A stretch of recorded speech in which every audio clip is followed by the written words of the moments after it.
কয়েকদিন ধরে স্কুলেতে খাতা দেখার ইত্যাদি এত চাপ চলছিল যে আপনাদের জন্য কোনো ভিডিও বানানোর সময়টাই পাইনি। একে তো পরীক্ষার চাপ, তারপরে খাতা দেখা, খাতা দেখানো এবং রেজাল্ট তৈরি করা, সবগুলো কাজ মোটামুটি মিটে গেছে। এরপরে আরও কাজ টুকটাক রয়েছে, কিন্তু সেগুলো করতে করতে অনেকটাই সময় কম লাগছে আগেরটার তুলনায়। তাই এখন আজকে মনে হলো আপনাদের জন্য অনেক দিন কোনো ভিডিও বানাইনি, একটা ছোট্ট ভিডিও যদি বানিয়ে ফেলতে পারি তাহলে ভালো হয়। নমস্কার বন্ধুরা, মনিজ বেঙ্গলি হোমে আপনাদের সকলকে স্বাগত। গত দুদিন ধরে খুব ঠান্ডা পড়েছে, আশা করি ঠান্ডাতে আপনারা সবাই ভালো আছেন আর এনজয় করছেন ঠান্ডাটা। তো আমরাও এনজয় করছি সবাই মিলে হই হই করে স্কুলেতে। এই সময়টা আমাদের খুব আনন্দে কাটে। তার সাথে ক্যাম্প ট্যাম্প আছে, বাচ্চারা স্কাউটিংয়ের প্র্যাকটিস চলছে, গোটা মাঠ জুড়ে বেশ একটা হই হই করে আনন্দ করার অবস্থায় রয়েছি আমরা। কিন্তু আনন্দ করলেই তো হবে না, আমরা যে সিরিজটা নিয়ে কথা বলা শুরু করেছিলাম সেই সিরিজটাকে সম্পূর্ণতা দিতে গেলে আপনাদের সাথে মাঝে মাঝে কথা বলতে আসতে হবে। আজকে যে বিষয়টা নিয়ে বলবো আপনাদের সঙ্গে কথা, সেই বিষয়টা কিন্তু খুব ইন্টারেস্টিং একটা বিষয়। আমরা যখন কোনো কাজ শুরু করি, ধরুন আপনারা বাড়ি বানাবেন বা কিছু একটা করবেন, তো আপনারা একটা প্ল্যানিং করেন প্রত্যেকটা জিনিসে, যে আজ থেকে 5 বছর পরে আমি এই কাজটা করব। তো আমি যদি আজকে থেকে 5 বছর পরে মনে করি যে আমি আজকে থেকে 5 বছর পরে আমি একটা ফ্ল্যাট কিনবো, সেটা কিন্তু আমি এক্ষুনি কিনতে পারি, কোনোভাবে লোন নিয়ে কোনো কিছু করে। আবার আরেকটা পদ্ধতিতে করতে পারি, যে আমি একটা ফান্ড তৈরি করলাম, যে ফান্ডে একটু একটু করে জমালাম, দেখে নিলাম টার্গেট কতটা করতে পারবো, সেখান থেকে আমি ক্যাশে আমার ট্রানজাকশান করলাম, পুরোটা না হলেও যতটা ম্যাক্সিমাম পসিবল হয়। কিন্তু যে কোনো কাজ করুন না কেন, তার জন্য দু রকমের প্ল্যানিং প্রয়োজন হয়, একটা লং টার্ম প্ল্যানিং আর একটা short term planning. Long term planning কোনটা? এই যে আপনারা 5 বছর পরে একটা ফ্ল্যাট কিনবেন বা গাড়ি কিনবেন, বা যে গাড়িটা চড়ছেন সেটাকে চেঞ্জ করবেন, কিছু একটা করবেন, সেই প্ল্যানিংটা আপনার লং টার্ম প্ল্যানিং। আর সেটা করার জন্য আপনি যে যে স্টেপসগুলো ছোট ছোট করে নেবেন, ধরুন আপনি ঠিক করলেন 5 বছরে আপনার প্রয়োজন 10 লাখ টাকা, তাহলে আপনাকে বছরে ঠিক করতে হবে 2 লাখ টাকা। সেটাকে আরও ছোট করে নিলেন, মাসে কতটা করবেন, সপ্তাহে কতটা করবেন, সেটা একটা টার্গেট নিজের কাছে ফিক্স করে রাখুন। এবার দেখুন যে আপনার এই যে প্ল্যানিং, যখনই লং টার্ম প্ল্যানিং আমরা করি না, তখন সেটাকে আলটিমেট কাজ করানোর জন্য শর্ট টার্ম প্ল্যানিং করার কিন্তু ভীষণ প্রয়োজন হয়।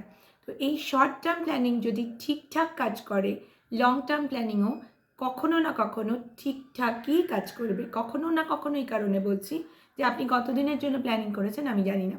আমরা রিটায়ারমেন্ট প্ল্যান করি, আমরা এই যে বললাম বাড়ি সারাবো, বাড়ি রিপেয়ার করব, যে কোনো কিছুর জন্য প্ল্যানিং করি, কিন্তু সেই প্ল্যানিংটাকে শর্ট টার্মে ভাঙাটা খুব জরুরি।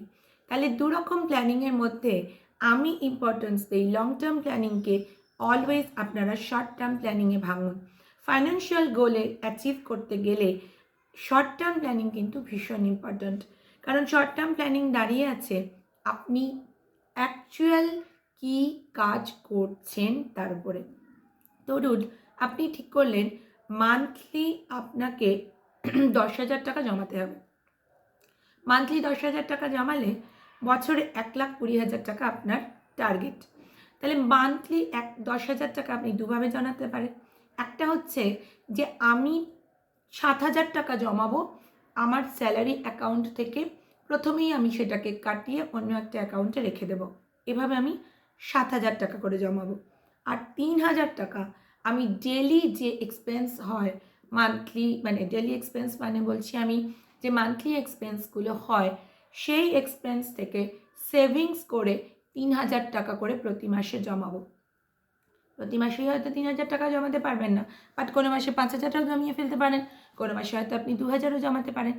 এইটার জন্য আপনাকে কিন্তু মান্থলি একটা টার্গেট ফিক্স করতে হচ্ছে। এই যে এটা হচ্ছে আপনার মান্থলি টার্গেট। এবার মান্থলি আপনি যদি মনে করেন 3,000 টাকা জমাবেন, সেটাকে আরেকটু ছোটোতে ভেবে দেখুন, তা যদি 30 দিয়ে ভাগ করি তাহলে কিন্তু আমাকে দিনে 100 টাকা করে জমাতে হবে।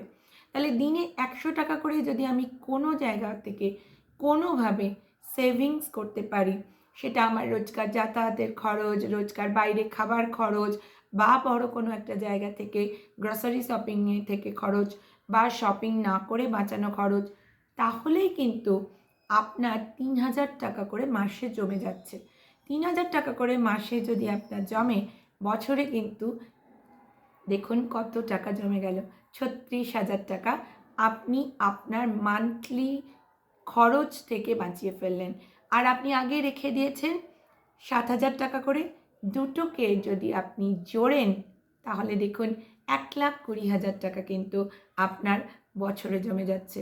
1,20,000 টাকা যদি আপনি বছরে জমান, তাহলে আপনি এবার ভেবে দেখুন 5 বছরে কতটা জমাচ্ছেন, প্রায় 6 লাখ টাকা। আপনি টার্গেট ফিক্স করেছিলেন কতটা, 5 লাখ টাকা, আপনি কিন্তু তার থেকে আরেকটু বেশি জমিয়ে ফেললেন। তাহলে এই যে বললাম, প্ল্যানিং কিন্তু ভীষণ এসেন্সিয়াল। যে কোনো কাজ শুরু করার আগে আগে নিজের মেন্টাল প্ল্যানিং করে নিন, দরকার হলে সেটাকে কাগজে লিখুন, এবং তার জন্য যে কোনো রকমভাবে সেই প্ল্যানিং বা সেই টার্গেটে পৌঁছানোর জন্য নিজেকে রেডি করুন। তাহলেই দেখবেন একদিন আপনাদের সব স্বপ্ন পূরণ হবে এবং জীবনে কখনো ফাইন্যান্সিয়াল ক্রাইসিস আসবে না। আশা করি এই টার্গেটটা আপনারা পূরণ করতে পারবেন। এবার থেকে জীবনে সমস্ত কাজে এরকম ছোটো ছোটো প্ল্যানিং করে চলবেন, তাহলেই কিন্তু জীবনটা ডিসিপ্লিন হয়ে যাবে। আমি এখনও শিওর নই যে বছরের শেষ হবার আগে আপনাদের জন্য আর কতগুলো ভিডিও বানাতে পারবো, তবে এখন থেকে আপনাদের জন্য শুভেচ্ছা রইল। নতুন বছর আপনাদের সবার ভালো কাটুক। তাহলে পরের দিন আপনাদের সঙ্গে দেখা হবে আবার এরকমই অন্য কোনো ভিডিও নিয়ে। ততক্ষণ পর্যন্ত সবাই ভালো থাকবেন, সবাই সুস্থ থাকবেন।